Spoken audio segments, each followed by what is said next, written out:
오늘은 창조 경제론을 중심으로 해서 새로운 일자리 또 새로운 성장 기반을 어떻게 만들어 갈 것인가 하는 것에 대한 말씀을 드리고자 합니다. 존경하는 국민 여러분, 저는 오늘 일자리를 만들고 새로운 미래 성장 동력을 확충하기 위한 구상을 말씀드리고자 합니다. 지금까지 한국 경제는 세계 어느 나라도 상상하지 못했던 길을 개척해 왔습니다. 세계 최빈국으로 출발해서 불과 반세기 만에 개발도상국을 넘어 선진국 진입을 눈앞에 두고 있습니다. 2차 세계대전 이후 수많은 독립국가 중에서 대한민국만이 유일하게 눈부신 경제적 성취를 이루었습니다. 그러나 지금 우리 경제는 새로운 위기에 직면해 있습니다. 세계 최고 수준의 저출산, 고령화가 진행되는 가운데 우리 경제의 심장인 성장 동력이 멈춰서고 있습니다. 한국은행은 금년 경제 성장률 전망치를 2.4%로 하향 조정했고, OECD는 우리 경제의 잠재 성장률이 10년 내에 2%대, 20년 내에 1%대로 떨어질 것으로 예상하고 있습니다. 우리 경제 다시 한번 힘차게 일어서야 합니다. 성장 엔진에 불을 붙여서 희망찬 미래를 열어가야 합니다. 지금까지 우리는 앞선 나라들을 쫓아가는 전략으로 오늘의 한국 경제를 만들었습니다. 이제는 우리 스스로 길을 만들어 가야 합니다. 그래서 저는 미래 대한민국 경제를 이끌어갈 새로운 경제발전 패러다임으로 창조 경제론을 제안합니다. 창조 경제론은 상상력과 창의성, 과학기술에 기반한 경제 운영을 통해서 새로운 성장 동력을 창출하고 새로운 시장, 새로운 일자리를 만들어가는 정책입니다. 스티브 잡스는 무한한 상상력으로 이미 존재하는 기술들을 엮어서 세상을 리드해 왔습니다. 저는 창조 경제론을 통해 우리 경제의 체질을 다른 나라를 따라가는 추격형 경제에서 다른 나라를 앞서가는 선도형 경제로 바꾸겠습니다. 경제 성장률에만 치중하는 사고에서 벗어나 고용률을 높이는 경제 운영 방식으로 바꾸겠습니다. 인적 자본과 과학 기술을 중심으로 하는 질적 성장을 추진하겠습니다. 그래서 토목 기반의 단기 성장이 아니라 지식 기반의 지속 가능한 중장기 성장을 이끌어 가겠습니다. 저는 창조 경제를 실현하기 위해 7대 전략을 추진하고자 합니다. 첫째로 국민 행복 기술을 전 산업에 적용해서 새로운 시장, 새로운 일자리를 창출하겠습니다. 국민 행복 기술은 사람이 주체가 되고 기술 개발의 혜택이 구매력이 있는 일부가 아닌 모든 국민에게 골고루 돌아가는 과학 기술을 의미합니다. 이를 통해 사람 중심의 성장을 구현하겠습니다. 그 첫째로 국민 행복 기술 중에 정보통신 기술을 활용하는 스마트 뉴딜 정책을 먼저 시행하겠습니다. 스마트 뉴딜은 과학기술과 IT라는 이 비타민을 통해 시들어가는 여러 산업에 생기를 불어넣는 것입니다. 우리가 세계 최고 수준의 기술과 인프라를 가지고 있는 정보통신 기술을 산업 전반에 적용하고 융합해서 새로운 성장 동력과 일자리를 창출하는 정책입니다. 정보통신 기술을 농업에 적용해서 고부가가치 농업을 만들고 제조업에 활용해서 제조업의 경쟁력을 높이고 서비스업에 적용해서 새로운 시장, 새로운 일자리를 창출하고자 하는 것입니다. 다양한 근무 형태가 가능하고 다양한 고용 형태가 가능한 스마트 워크를 범국가적으로 추진하겠습니다.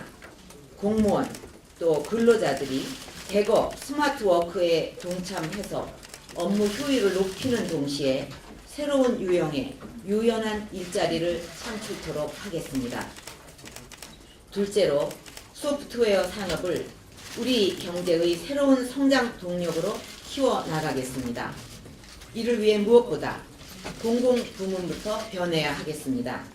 기술 우위의 사업자를 선정하도록 관련 법령을 개정해서 저가 수주에 따른 소프트웨어 품질 저하와 또 낮은 임금 등의 문제를 해결하겠습니다.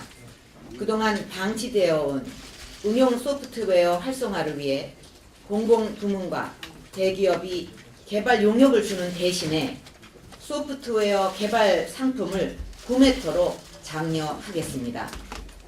리눅스의 사례처럼 응용 소프트웨어를 공동 개발해서 무상으로 이용하게 하는 오픈소스 기업을 사회적 기업으로 육성하는 등 응용 소프트웨어 육성 정책을 지속적으로 시행하겠습니다.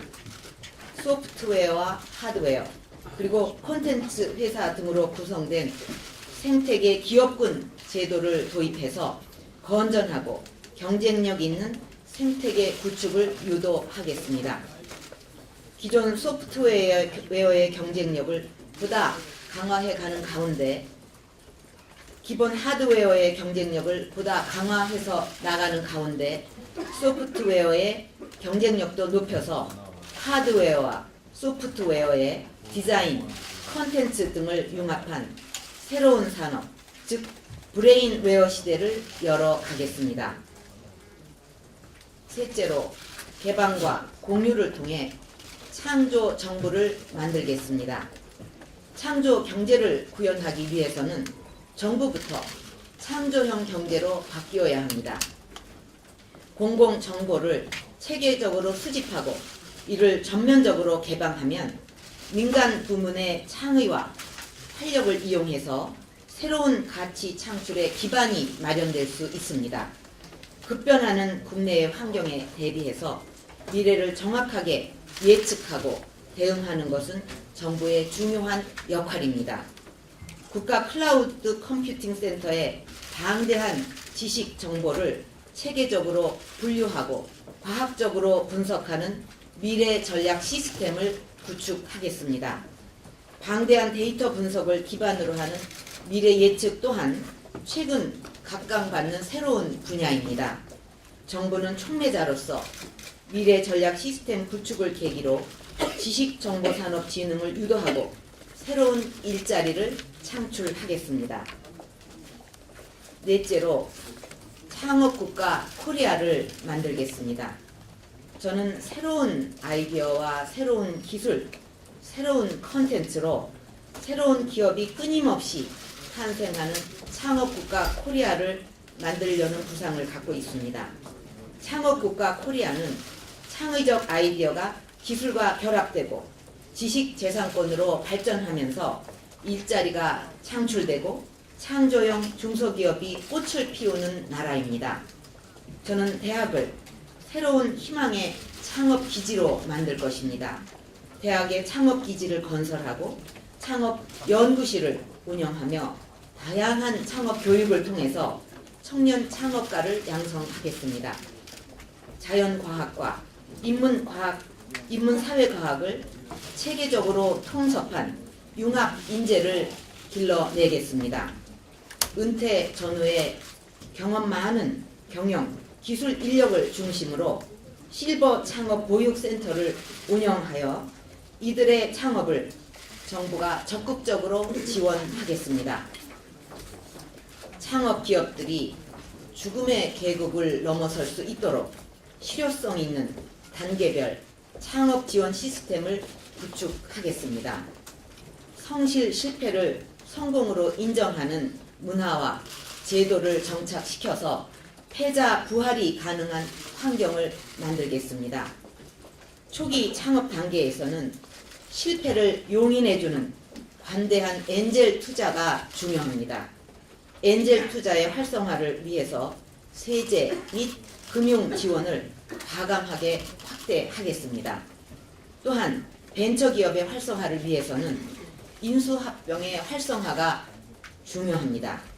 인수합병을 시도하는 기업들이 설비 투자를 늘리는 기업과 동등하게 평가받고 불이익이 없도록 법 제도를 개선하겠습니다. 창조 기업을 대상으로 특허의 우선 심사제 적용 대상을 확대하고 산학 공동연구물의 소유권도 합리적으로 조정하며 직무 발명에 대한 보상을 의무화하여 국가가 책임지고 창조적 인재를 보호하겠습니다. 콘텐츠 창업도 적극적으로 지원할 생각입니다. 콘텐츠 산업의 씨앗은 곧 상상력입니다. 창의성과 상상력을 고양하는 양질의 콘텐츠가 제작될 수 있도록 콘텐츠 펀드의 규모를 확대하고 콘텐츠와 여가, 관광 등을 융합하는 프로젝트 개발을 지원하겠습니다. 다섯째로 창조 경제에 부합하는 스펙 초월 채용 시스템을 만들고자 합니다. 사람 중심의 창조 경제는 막대한 자본을 가진 대기업이 아니라도 젊은 인재들이 작은 단위에서도 본인들의 꿈과 끼를 마음껏 발휘할 수 있는 체계입니다. 이는 곧 사람이 열정과 창의성으로 평가받는 사회를 의미한다고 하겠습니다. 창조 경제가 꽃 피울 수 있도록 하려면 우리의 채용 시스템을 바꾸어야 합니다. 지금의 붕어빵 같은 스펙 기반 채용 시스템은 상상력과 창의력 그리고 잠재력과 열정을 기준으로 채용하는 시스템으로 바꾸어야 합니다. 이러한 새로운 시스템을 정착시키려면 초기 단계에서는 정부의 적극적인 역할이 중요하겠습니다. 정부와 민간이 합동으로 스펙 초월 청년 취업센터를 설립하고 열정과 잠재력만으로 청년들을 선발한 다음 실습 위주의 맞춤형 교육을 통해 인재를 양성하겠습니다. 양성된 인재를 인재은행에 등록하고 이들의 취업을 적극적으로 지원하겠습니다. 실습 위주의 교육에서는 멘토가 중요합니다. 중장년 인재은행이나 재능기부 그리고 전문가 멘토 채용 등을 통해서 멘토를 확보하겠습니다. 그래서 초기 단계에서는 웰빙 분야라든가 문화예술 분야, 미디어 분야, 마케팅 분야 등에서 열정 인재를 양성하고 이들의 취업을 적극 지원하겠습니다. 초기 단계에서 양성된 인재는 공공부문에서 우선적으로 채용하도록 하고 확인된 성과를 바탕으로 해서 민간으로 확대해 나가겠습니다. 이러한 제도가 정착되면 우리 사회의 채용 시스템을 근본적으로 변화시키는 촉매제가 될 것입니다. 여섯째로 대한민국 청년이 세계를 움직이는 K-무브를 시작하겠습니다. 국내 시각을 벗어나서 우리가 해외로 눈을 돌리면 새로운 기회, 새로운 일자리가 많이 있습니다. 이제 우리 벤처, 중소기업들과 우리 청년들이 글로벌 시장을 개척하고 글로벌 시장에서 일자리를 찾아가는 K-무브를 시작하겠습니다. K-무브를 통해 대한민국 청년들이 세계를 움직이는 시대를 열어 나갈 것입니다. 먼저 글로벌 벤처입니다. 요즘은 벤처도 창업 초기부터 글로벌 진출을 염두에 두어야 하는 시대입니다. 젊은 유대인들이 그동안 선망해오던 의사, 변호사를 버리고 창업에 매진하게 했던 이스라엘의 요즈마 펀드를 벤치마킹해서 해외 벤처 캐피탈을 적극적으로 유치하고 우리 벤처 기업들의 해외 진출을 적극 지원하겠습니다. 청년들의 해외 취업 기회를 또한 대폭 확대하겠습니다. 코트라나 코이카가 가지고 있는 현지 정보를 바탕으로 해외 인력 채용 데이터베이스를 구축해서 운영하겠습니다. 청년들의 해외 취업을 장려하기 위해서 정부의 해외 취업 장려금 제도를 도입할 것입니다. 스펙 초월 인재 시스템을 글로벌로 확장해 나가겠습니다. 열정과 잠재력만으로 청년들을 선발해서 해외에 있는 멘토들과 연결해서 글로벌 인재를 양성하고 일자리를 찾아주는 글로벌 스펙초월 시스템을 마련하겠습니다. 마지막 7번째로 미래 창조 과학부를 신설하겠습니다. 창조 경제론의 핵심은 상상력과 창의성 그리고 과학 기술입니다. 저는 상상력과 창의력의 배양을 위해 우리 교육을 꿈과 끼를 키워주는 교육으로 바꿀 것입니다. 그리고 우리 경제가 나가야 할 창조 경제의 기반이 되는 과학기술 분야를 책임질 행정부처로 미래창조과학부를 신설하겠습니다. 미래창조과학부는 창의적 융합 인재를 육성하고 미래를 선도할 연구를 지원하며 지식 생태계 구축 및 보호를 위한 법, 제도의 지원 등을 담당하게 될 것입니다. 존경하는 국민 여러분, 저는 오늘 창조 경제를 실현하기 위한 7대 실천 전략에 대해서 말씀드렸습니다. 보다 구체적인 각 분야별 계획은 국민행복 추진위에서 발표할 것입니다. 이상입니다. 감사합니다.